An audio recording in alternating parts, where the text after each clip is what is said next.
मित्रांनो, बऱ्याच लोकांनी ह्युमिक ऍसिड वापरलेला आहे. प्रत्येक असा एक शेतकरी सुटला नसेल ज्याने ह्युमिक ऍसिड वापरलं नसेल. 98% ह्युमिक ऍसिड तुम्हाला पडत असेल मित्रांनो. काही लोकांना 300 रुपये किलो पडतं, काही लोकांना 200 रुपये किलो पडतं. आणि त्याच जागेवर अशा काही कंपन्या आहेत ज्याचं 15% ह्युमिक ऍसिड सुद्धा 1000 रुपये लिटर पडतं. मग तुम्ही म्हणाल की ह्या कंपन्या जास्त लुटतायत का? त्यासाठी तुम्हाला चॅनलला नवीन असाल तर तुम्ही फॉलो करून घ्या. आणि त्यासाठी तुम्हाला समजावं लागेल मित्रांनो, ओरिजिनल ह्युमिक ऍसिड कुठला आहे आणि ह्युमिक ऍसिड मध्ये काय नेमकी भानगड आहे, लपडं काय आहे. हे एवढं स्वस्त भेटतंय त्याचाही रिपोर्ट भेटतोय आणि हे एवढं भारी आहे त्याचाही रिपोर्ट भेटतोय, मग एवढे हे महाग का बरं विकतात? तुम्हाला गणित समजून घ्यावं लागेल मित्रांनो. त्याच्यामध्ये काय होतं मित्रांनो, ह्युमिक ऍसिड बनतं कसं त्यासाठी तुम्हाला प्रोसेस समजावं लागेल.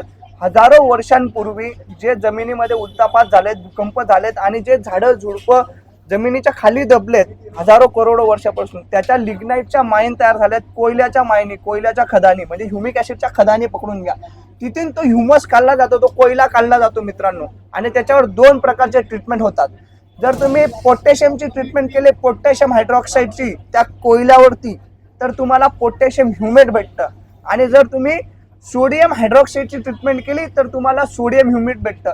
दोघांमध्ये तुम्हाला 1%चाही फरक दिसणार नाही दिसायला. दोघंच काळे दिसतील, शायनी पार्टिकल दिसतील, एकदम भारी दिसेल.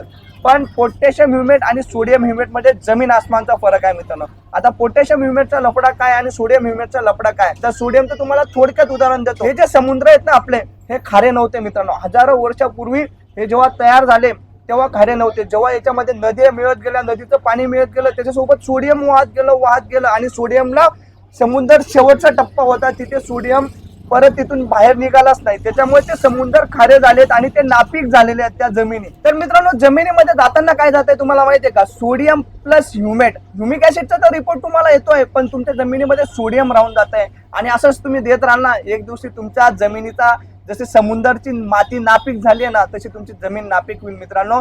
प्रत्येक सस्ती चीज महंगी होते, हे गोष्ट तुम्हाला समजावं लागेल. आणि माहिती आवडली असेल तर सबस्क्राईब करा महाराज, कारण की स्वस्तवाला ह्युमिक ऍसिड तुम्ही लॅबला टेस्ट करा, तुम्हाला पोटॅशियम ह्युमेट नाही सापडणार, सोडियम ह्युमेट सापडेल. पोटॅशियम ह्युमेटचा फायदाही सांगतो महाराज. जेव्हा पोटॅशियम ह्युमेट तुम्ही देतात ना, तर पोटॅशियम ह्युमेट जेव्हा दिलेल्या जमिनीमध्ये बॅक्टेरियांना बोलवायची गरज नाही, ते तिथे आपोआप येतात, पण सोडियम ह्युमेट मध्ये येणार नाहीत महाराज.